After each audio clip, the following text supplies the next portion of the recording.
तो ये तो आपने देखी बिल्कुल एब्सोल्यूट इंडिकेशन जो रीनल सेल कार्सिनोमा की, जिसमें पार्शियल नेफ्रेक्टमी करते हैं, जैसे बायलेटरल रीनल सेल कार्सिनोमा है या वॉन हिप्पलन डिजीज़ है, या जिन पेशेंट में जिसमें एक ही फंक्शनिंग किडनी है या एनाटॉमिकली एक ही किडनी है। कुछ इंडिकेशंस होती हैं जैसे kidney stone, hypertension, diabetes, pyelonephritis, ये जो हैं रिलेटिव इंडिकेशंस हैं फॉर पार्शियल नेफ्रेक्टमी।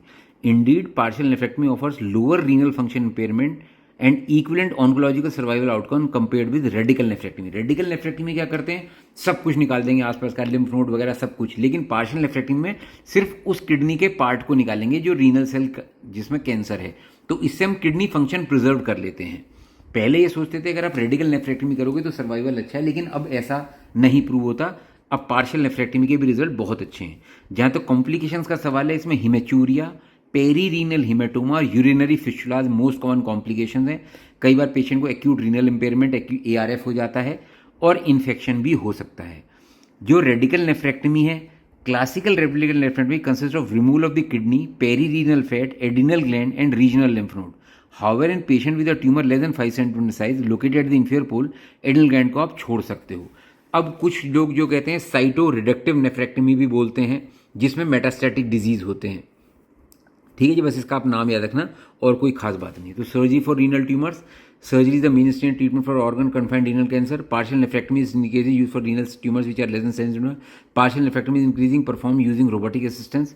पहले तो ओपन वाली करते थे, क्लासिकल ओपन पार्शियल नेफ्रेक्टमी, अब robotic assisted partial nephrectomy RAPN होने लगी है, और कई बार लेप्रोस्कोपिक पार्शियल नेफ्रेक्टमी LPN भी होने लगी है। Cytoreductive nephrectomy, removal of the kidney in the presence of metastatic disease, has a role in patients with good performance status. बस इसकी बात ये याद रख लो कि साइटोनेफ्रेक्टमी हम उन पेशेंट में कर सकते हैं जिसमें मेटास्टेसिस हो और उसमें किडनी को रिमूव किया जाता है।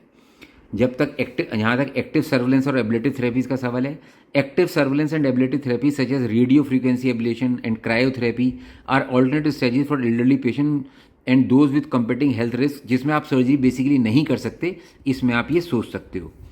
ठीक है जी। फिर अब ये बात आ गई medical management using targeted therapies.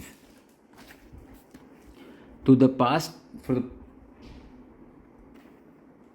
past 10 years have seen the approval of several targeted therapies for the treatment of metastatic renal cell carcinoma. Given the high vascular nature of RCC, it is unsurprising that several therapies are available to exploit this feature. Indeed, tyrosine kinase inhibitor